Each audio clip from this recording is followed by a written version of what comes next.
चलिए, अब त्रिभुज का लास्ट टॉपिक अब आप लोगों के सामने, ये 10th क्लास का कोऑर्डिनेट ज्योमेट्री से इसका फॉर्मूला सिद्ध करना है, इसका क्षेत्रफल निकालना है। तो चलते हैं, यहाँ देख लीजिए, एक एक्स एक्सिस एक वाई एक्सिस, दोनों का ओरिजिन 0 पर कटती है। ठीक है, अब देखिए ये त्रिभुज है, इस त्रिभुज एबीसी एक त्रिभुज है। एक्स एक्सिस में पी और क्यू और आर पर कटते हैं। अगर आप एक्स एक्सिस से इसको मिलाते हैं, वाई एक्सिस में भी ये कटता है, तो यहाँ से वाई एक्सिस हो गया, यहाँ कटती है, एक जगह यहाँ कटती है और एक जगह यहाँ कटती है, 3 जगह कटता है। ठीक है, तो इसको ध्यान से देख लेना, एक्स एक्सिस और वाई एक्सिस में। तो त्रिभुज का क्षेत्रफल अगर हम निकालते हैं तो इसमें ध्यान से देखें, एक्स एक्सिस को वाई एक्सिस, इसमें देखिए इधर से ऐसे करके P Q A B P Q एक समलंब चतुर्भुज और दूसरा ए क्यू आर सी दूसरा समलंब चतुर्भुज, दोनों समलंब चतुर्भुज को जोड़ करके तीसरा समलंब चतुर्भुज बी पी आर सी को अगर घटा देते हैं त्रिभुज का क्षेत्रफल बच जाता है। तो इसी से हम सिद्ध करते हैं। तो चलते हैं, हम इसको सिद्ध करते हैं। तो देखिए, तो त्रिभुज एबीसी का क्षेत्रफल, त्रिभुज एबीसी का क्षेत्रफल बराबर समलंब चतुर्भुज किसका होगा, ए बी पी क्यू का क्षेत्रफल इक्वल टू समलंब चतुर्भुज, समलंब चतुर्भुज ए बी पी क्यू का क्षेत्रफल किसका, ए बी पी क्यू का क्षेत्रफल जोड़ समलंब चतुर्भुज ए क्यू आर सी का क्षेत्रफल, समलंब चतुर्भुज किसका, ए क्यू आर सी का क्षेत्रफल, ए क्यू आर सी का क्षेत्रफल। अब माइनस क्या कर देंगे, समलंब चतुर्भुज बी पी आर सी का क्षेत्रफल, समलंब चतुर्भुज क्या है, बीपी आर सी का क्षेत्रफल, बीपी आर सी का क्षेत्रफल। ठीक है, इतना करने से हमारा समलंब चतुर्भुज त्रिभुज एबीसी का क्षेत्रफल, ध्यान से देखिए, ये एक समलंब चतुर्भुज हुआ, यहाँ 90 डिग्री, ये दोनों आपस में समांतर है, ये इनकी ऊंचाई हो गई। तो समलंब चतुर्भुज का क्षेत्रफल एक चीज ध्यान देने के योग्य है, यहां से यहाँ की दूरी x2 है और यहाँ से x1 है, तो PQ की दूरी कितना हो जाएगा, x1 माइनस x2। तो क्या लिखेंगे, PQ की दूरी क्या हो जाएगा, PQ की दूरी क्या हो जाएगी, x2 minus x1 minus x2, x1 minus x2 हो जाएगी।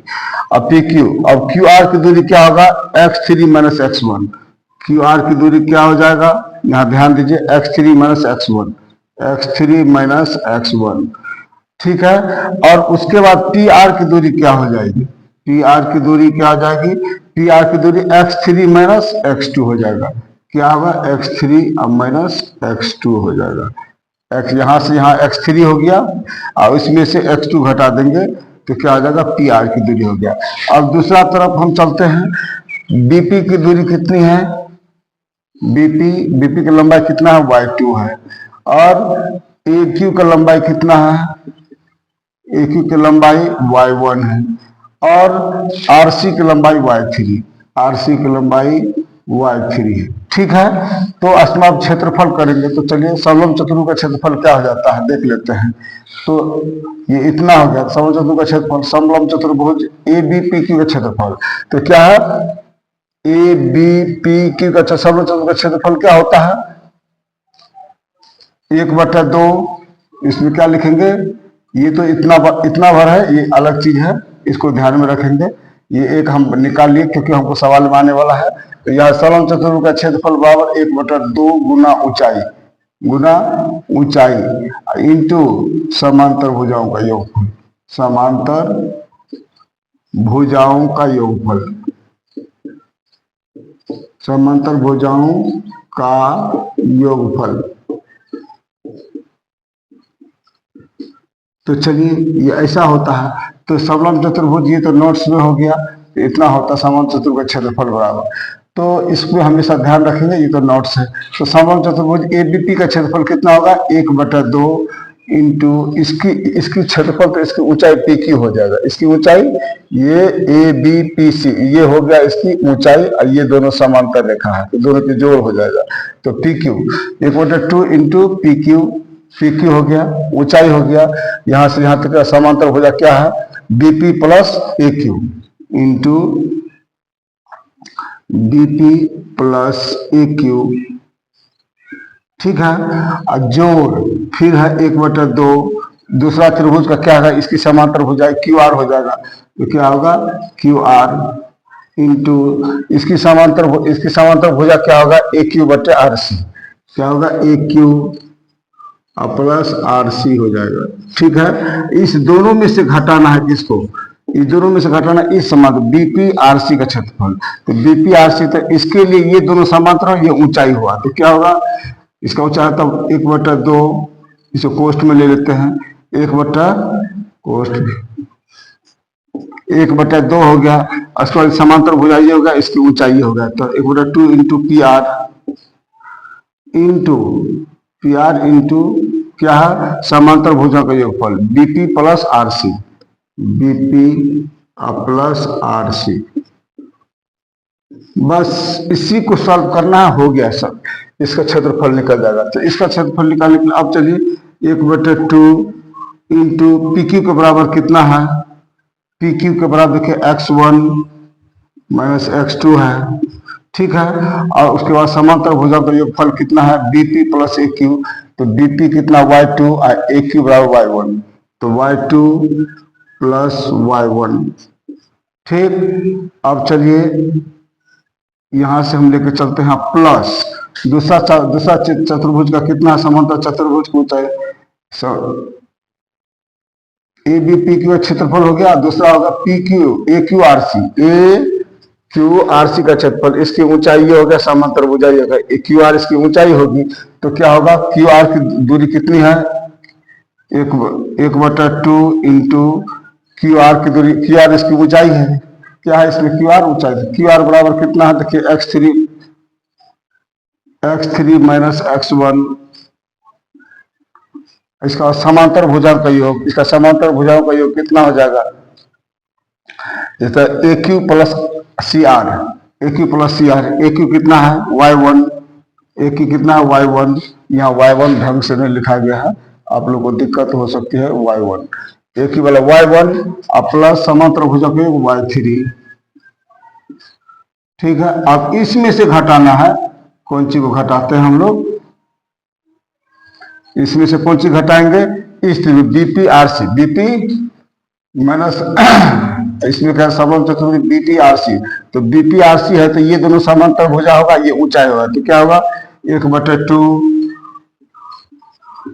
इंटू ऊंचाई कितना होगा पी आर, तो पी आर की ऊंचाई x3 x2 है, x3 माइनस x2 है, और इसकी ऊंचाई कितनी हो गई, इसकी ऊंचाई जो समांतर भुजा का योग कितना होगा, बीपी कितना है, बीपी y2 और आरसी y3, तो y2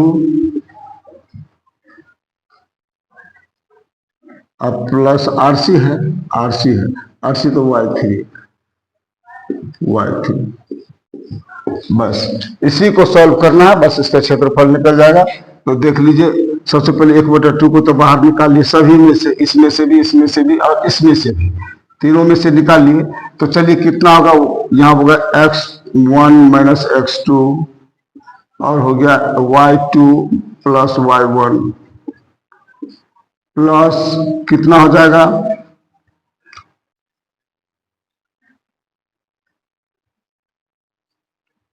x3 minus x1 into y1 plus y3। ठीक है, इसमें से घटेगा कौन चीज, माइनस कितना आ जाएगा, इसका भी 1/2 अगर बाहर निकाल देते तो इसको तो हम मीडियम कोष्ठ में ले लेते हैं। ठीक है, किस कोष्ठ में ले लेंगे, मैं तब बड़ी कोष्ठ लेंगे, तब 1/2 बाहर आ जाएगा। तो चलिए अब क्या करते हैं, तो वह ये तो निकल गया, तो 1/2 निकल गया, तो हम क्या निकालेंगे इसमें, फिर x3 माइनस x2 और y2 प्लस y3। ठीक, इसको ध्यान से देखना है। अब यहाँ पर इसका देख लेते हैं, ये दोनों गुना करेंगे तो x1 y2, फिर इससे गुना करेंगे तो क्या निकलेगा, plus plus plus x1 y1। ठीक, इससे हो गया। अब इससे गुना करेंगे तो माइनस में आएगा x2 y2, और इससे गुना करेंगे तो माइनस x2 y1। ये दोनों का गुना करने से इतना आया। फिर अब यहाँ प्लस है तो यहाँ प्लस दे देते हैं, इससे गुना करते हैं तो क्या हो जाता है x3, क्या हो जाता है x3 y1, फिर x3 y3 plus plus plus है x3 y3। अब इसे करेंगे माइनस x1 y1, ठीक है, फिर इससे करेंगे माइनस x1 y3,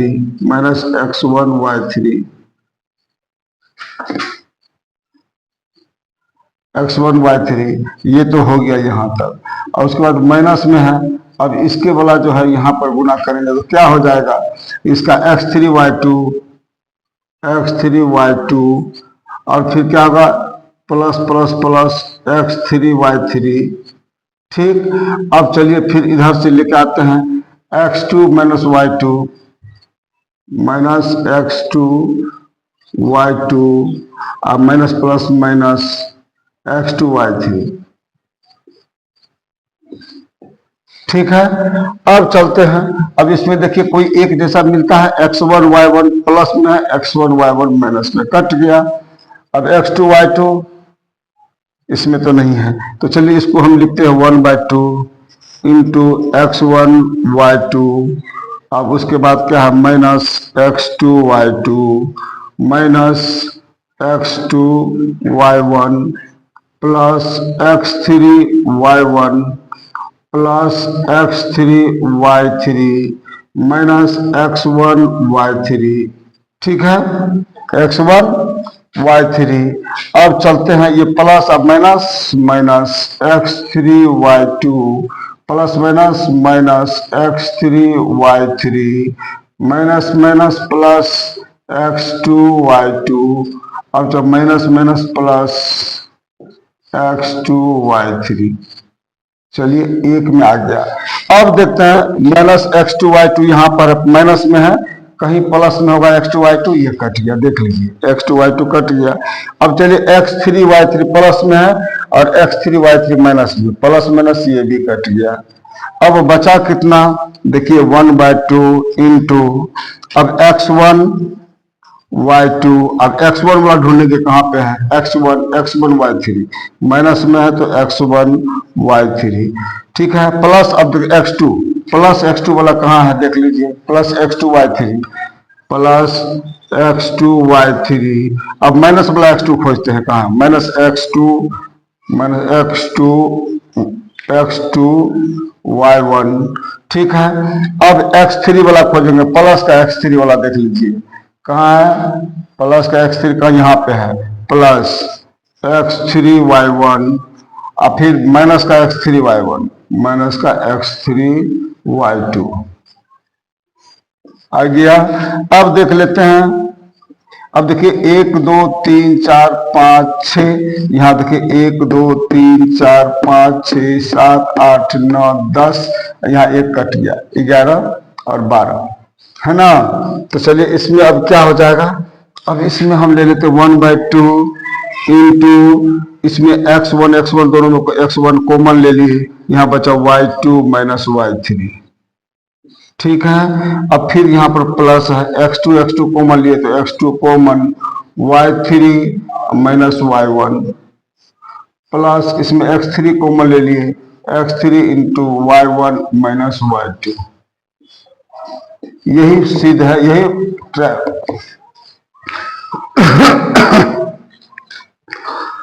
और हम आपको हमेशा याद देना है कि कोऑर्डिनेट ज्योमेट्री में त्रिभुज का क्षेत्रफल इतना याद करना होगा आप लोगों को। कोऑर्डिनेट ज्योमेट्री के लिए अलग से त्रिभुज का क्षेत्रफल है, जो सिद्ध करके आपको इस कहीं भी अगर इस तरह का यही फॉर्मूला बैठा के आपको कोऑर्डिनेट ज्योमेट्री में त्रिभुज का क्षेत्रफल निकालना है। चलिए अब मिलते हैं नेक्स्ट वीडियो में। जय हिंद।